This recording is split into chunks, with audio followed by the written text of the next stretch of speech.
एक बार इस बत्तख और मक्खी के बीच में बहुत गहरी दोस्ती हो जाती है, जिससे वह एक साथ खाते और सोते भी हैं। पर बत्तख बहुत चालू था। वह बाजार में फुगे बेचता है और जिनके पास भी फुगे होते हैं तो वह अपने मक्खी को भेजकर उसे फोड़वा देता है, जिससे उसकी कमाई डबल हो जाती है। लेकिन बत्तख इतने में नहीं मानता है। वह इस मक्खी से सभी का टैटू भी बनवाता है और थोड़ा वक्त बच जाता है तो वह उसे सिलाई का काम भी करवाता है, जिसे देखते ही देखते बत्तख बड़ा आदमी बन जाता है और उसे ढेरों फोन आते हैं उसके यूनिक डिजाइन की वजह से। लेकिन इतना सब कुछ करने के बाद इस मक्खी की हालत पूरी तरह से खराब हो जाती थी, तो बत्तख उसका ध्यान रखने के लिए एक बहुत बड़ा फूलों का बगीचा बनवाता है। लेकिन उसमें जाते ही इसकी मुलाकात एक महिला मक्खी से होती है, जिसे देखकर ही यह बावला हो जाता है। मगर वह आशिकी में इतना पागल हो जाता है कि वह हर जगह डिजाइन को खराब करके वहाँ दिल बनाने लगता है, जिससे उसने वहाँ के सारे कपड़ों को खराब कर दिया था। तो बत्तख उसके पास जाकर देखता है कि उसकी सारी जड़ यह महिला मक्खी है। तो बत्तख इस मक्खी को मारने के लिए दौड़ाता है, पर तभी यह मक्खी भी अपनी दोस्ती को भूलकर बत्तख को अपना ढंग चुभा देता है, जिससे वहीं उसकी दोस्ती खत्म हो जाती है। मेरे साथ अन्याय हुआ है। मूर्ति में लगे हीरे की कीमत 72 करोड़ है। रुक, तेरे को बताते तेरी माँ की। इसकी रखवाली इंस्पेक्टर बाबूराव कर रहा है। ये देख,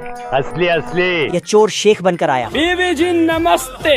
और बाबूराव को बम गिफ्ट किया। बाबूराव बम को एप्पल की तरह खाया। इतने तेजस्वी लोग हैं हमारे पास। तो नमूने ने भी ट्राई किया। भारी मिस्टेक हो गया। इस बार छमिया बनकर आया और अपनी कमरिया मटकाने लगा। हाय हाय होए होए, हाय हाय होए होए। क्या माल है यार। नमूने ने बाबूराव को एक धरा और हीरा चुराने गया तो मूर्ति ने इसके सर पर टपली मारी। बाप रे। मूर्ति ने नमूने को शक्तिमान बना दिया। भाई कौन हमको खेलेगा फ्री फायर? नमूने को गुस्सा आया तो इसने बम निकाल लिया। मूर्ति के अंदर बाबूराव बैठा था। जय हिंद दोस्तों। बाबूराव ने बम को लिया और कलर करके हीरा बना दिया। इसने नमूने का गिफ्ट उसी को वापस कर दिया। नमूना भाग कर गया और दूर जाकर फट गया। ये बाबूराव का स्टाइल है। घर पे चलो। बतख मुर्गियों को दाना चुगवाकर घर वापस लाता है तो सभी मुर्गियां अपनी चोली उतारकर नहाने चल देती हैं। फिर निरमा साबुन से रगड़ रगड़ कर खूब नहाती है।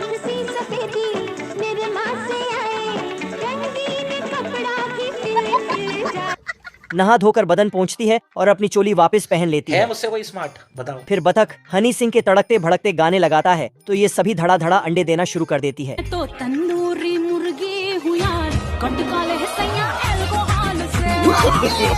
No no no. एक दिन में 1200 अंडे देखकर बतख का दिल गार्डन गार्डन हो जाता है। पैसा ही पैसा होगा। फिर वह अगले दिन सुबह ही सभी अंडों को मार्केट बेचने ले जाने लगता है। बतख को घर पर न देखकर भेड़िया मौके का फायदा उठाता है और मुर्गी चुराने पहुंच जाता है। जैसे ही ये दरवाजे में छेद करना शुरू करता है, मुर्गियां शोर मचा देती हैं। शोर सुनकर बतख दौड़कर आता है। जय हिंद दोस्तों। प्लेन का पायलट खरगोश के बिल पर प्लेन लैंड करवाकर भूल गया तो ये बिल से बाहर निकलकर प्लेन वहाँ से हटाने के लिए बोलने गया। ऊपर पहुंचकर उसने देखा प्लेन में कोई नहीं है तो साला पायलट बनकर पायलट की कुर्सी पर बैठ गया। इधर जग्गा डाकू बैंक लूटकर प्लेन में चढ़ा और खरगोश को पायलट समझकर बंदूक दिखाया। कीजिएगा, ये ठीक नहीं हो रहा सर, आप गलत कर रहे हैं सर। हमारे मतलब आपको मत सिखा। चल। फिर इसे प्लेन उड़ाने बोला। खरगोश ने उसे बताया कि वह तो 10th क्लास में भी 5 बार फेल हुआ तो प्लेन उड़ाना तो दूर की बात है। पर डाकू ने उसकी एक नहीं सुनी तो खरगोश ने भी इधर उधर देखकर एक बटन दबाया और प्लेन बिना रनवे के ही टेक ऑफ कर गया। बाप रे। नहीं नहीं नहीं नहीं नहीं नहीं नहीं, अरे नहीं। और पृथ्वी छोड़कर साला सीधा मार्क्स की ओर चल दिया। मैं मर गया भैया। तेरी बहन का। डाकू गुस्सा कर खरगोश के पास आया तो देखा साला ये तो किताब देखकर प्लेन उड़ाना सीख रहा है। ये बाबूराव का स्टाइल है। ये पापा की परी पैजामे में फूंक मारकर किस्ती चलाती है। उसे देखकर पापा के मगरमच्छों का मुंह पानी से भर गया। क्या माल है यार। फटाक से फूल लेकर ऐसी शर्त पर पतलू उसके लिए फल लाया। साली भूखड़ की औलाद बिना डकार लिए सब गटक गई, लेकिन ये बहुत प्यारी है, उसे खाली हाथ नहीं जाने दी। फिर मोटू अपनी किस्मत आजमाने आया। जंगल के सारे नारियल उसे पिला दिया। इसे भी एक प्यार भरा चुम्मा मिल गया।